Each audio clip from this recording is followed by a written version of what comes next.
بێنە پێش چاوی خۆتان ئەگەر ئینسان دەمی لە ژێر چناگەی بواە چنێ ناشرین بوو براکانی خۆم.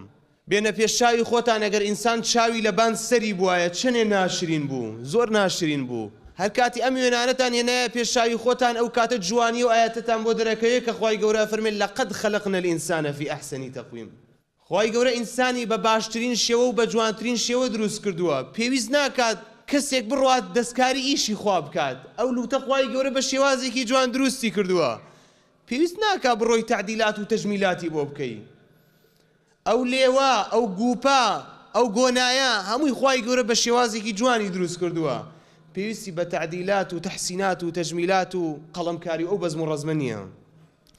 یەکێک لەو ڕێگایانەی کە شەیطانی ئەیگرێتە بەر و سوێنی خواردووە بە خوای گەورە کەنەوەی ئادەمی پێ گومڕا بکە بریتێ لە گۆڕینی خەڵقی خوای گەورە.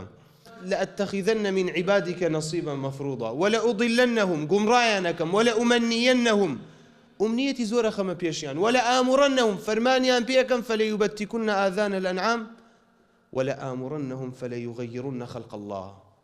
فەرمان ئەکەم بەو عەبدانە بەو بەندانەی کە خۆیان بە موسڵمانە زانن کە خەڵقی خوا بگۆڕن. ئەو شێوازە جوانەی کە خوای گەورە تۆی لەسەری بەدی هێناوە بیگۆڕێ. ئەمە ئیشی شەیطانە بۆ گومڕاکردنی ئینسان.